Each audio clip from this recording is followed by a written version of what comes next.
Welcome back to the QoR swatching series. We are swatching the entire QoR range. This is episode 8 and we're going to be looking at the cooler blues. And if you're thinking, wait a minute, Otto, these look like warm blues to me because they remind me of tropical seas, then I do have a video up here explaining to you what warm blue and cool blue means in terms of color theory and how you can tell the two apart. It's the opposite of what we kind of associate in terms of sea temperature. So in this video, we're going to be taking a look at the Prussian Blue, which is made with PB27, the Phthalo Blue green shade made with PB15:3, Cerulean Blue Chromium made with PB36:1, French Cerulean Blue PB36, and the Manganese Blue, which is PG7 and a PB15:3. Let us start with the Prussian Blue, and this is a gorgeous Prussian Blue color. It's a deep blue, quite similar in the mood as the indigo and the indantine blue that we saw in the previous episode. They're kind of like in a similar sort of mood. I would say the Prussian Blue feels like indigo mixed with a phthalo blue green shade. It's that sort of color. It's definitely got a more intense phthalo blue-ish hue coming through, especially in about here, the stage 2 in the midtones. Even though it doesn't have any phthalos, it's PB27, which is the Prussian Blue.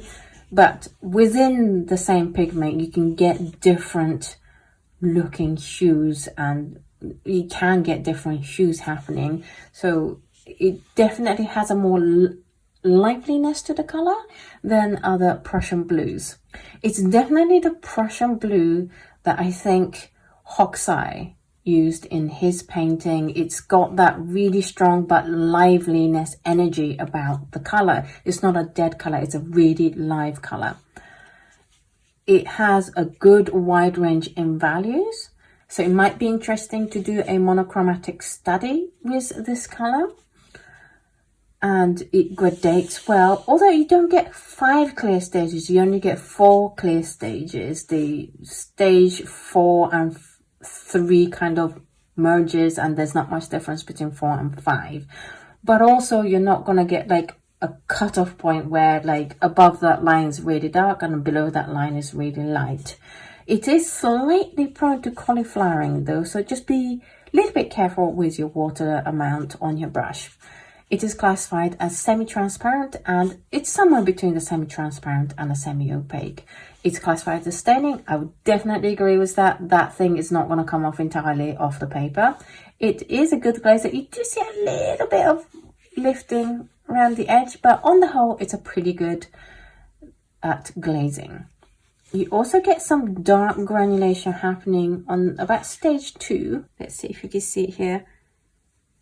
There's definitely some texturing happening here.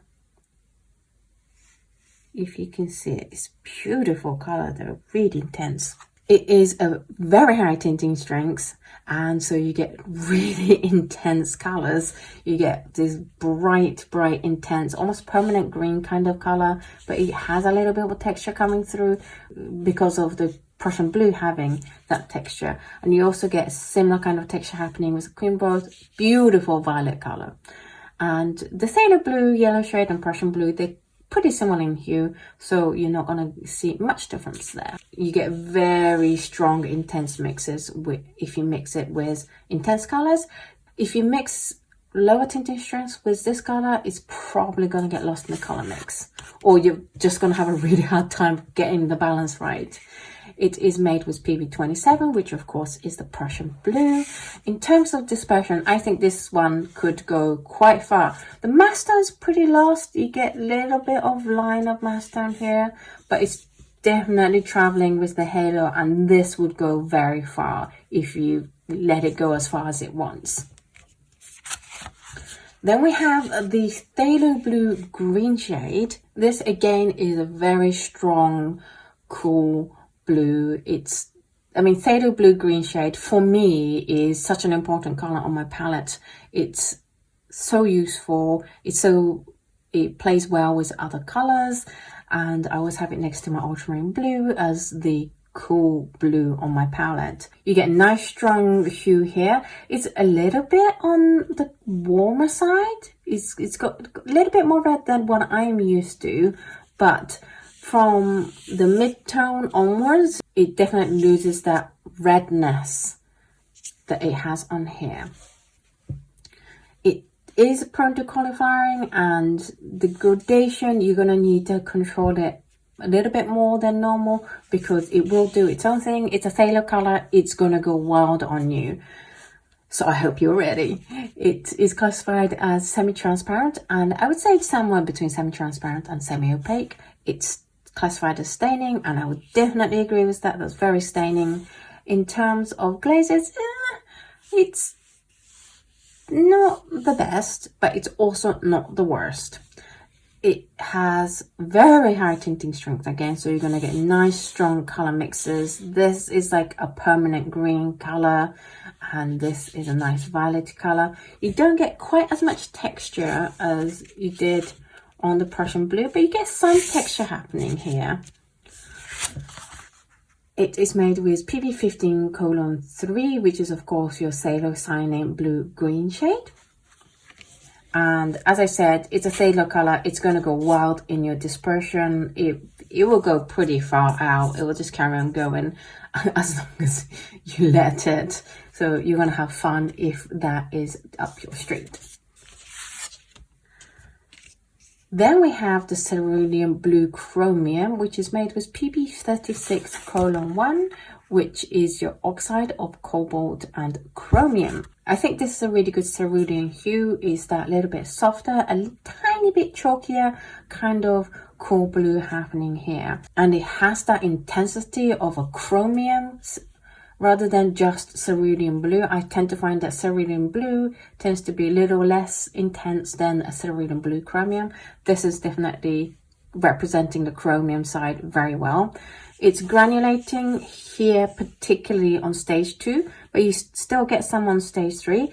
Good gradation control. You get 1, 2, 3, 4, 5 clear stages. So if you are a little bit uncomfortable with how far and fast and wild QoR paints go, but you still want to get to know them, this is a really good option for you because you have way more control over your gradation than you're going to have in your other colors.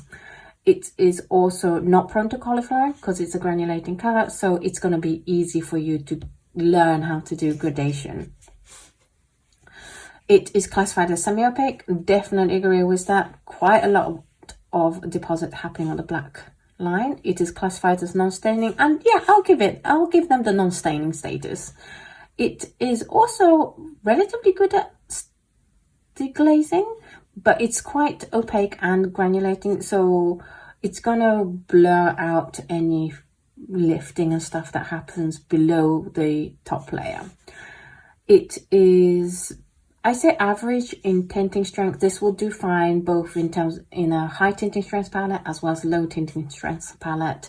It creates this lovely fresh spring green that has that granulation and that variegated look with the blue or the green being more strong in some areas and yellow being more strong on other areas. I think this is a beautiful mix.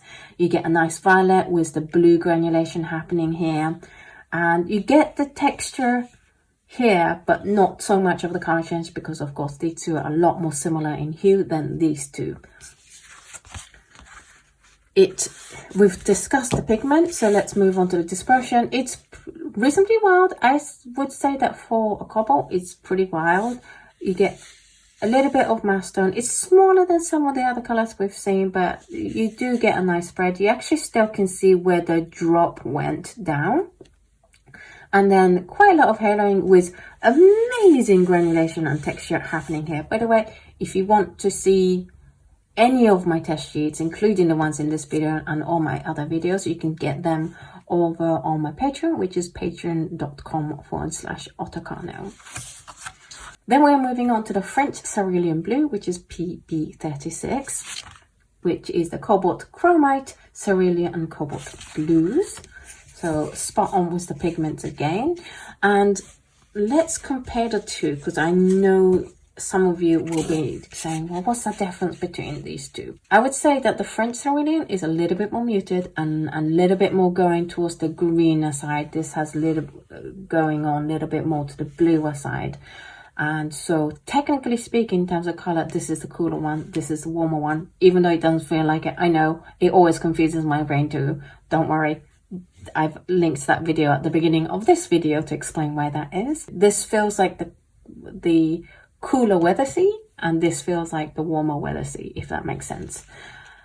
It's definitely got more of a turquoisey look than Cerulean Blue Chromium, but they are both quite opaque in terms of opacity, because they are both semi-opaque, and I would agree with that. But this is the more staining one, because the Cerulean Blue Chromium was non-staining, whereas the French Cerulean Blue is staining. It is also granulating, but they are both granulating, so that's the same. In terms of glazing though, I think the French Cerulean Blue is worse than the Cerulean Blue Chromium. Color mixes, I would say from first impression, you get more granulation happening in these two colors than the Cerulean Blue Chromium. So if you're looking for that granulation happening in color mixes, then go for the French Cerulean Blue. It's also just a smidge more high tinting strands than the Cerulean Blue Chromium. So if you're looking for that as well, then this is the better option. Or if you're looking for a soft option, the Cerulean Blue Chromium is the better option. It just depends on what you are wanting from your colors and what colors you already have on your palette. Then we have the manganese blue, but this is a hue. It's not the magnesium genuine. You can't get magnesium blue from a commercially available retailer. You sometimes can get them from handmade watercolor makers, but all the manganese blue you're going to see in a commercially available brand will be a hue, and this one is mixed with PG7 and PB15-3, which is your phthalo green mixed with your phthalo blue. It's your phthalocyanin green blue shade with your phthalocyanin blue green shade. So this doesn't really act like a manganese blue. This acts like a more of a phthalo turquoisey color. So I think this is the one color that they misrepresented in the name of how it behaves. If I were to name this with, if this card came to me with no name for the color, I would be like, oh, it's like, it's very phthalo blue green shade. So I will be like, why do we have another one? But compared to the phthalo blue green shade, you can see that this is way more cooler and this is way more blue. This is quite a bluish phthalo blue green shade. I would almost borderline call this phthalo blue red shade, and then call this the phthalo blue green shade, because this is more of the tropical, that kind of turquoisey feel, because of course you have that phthalo green in there.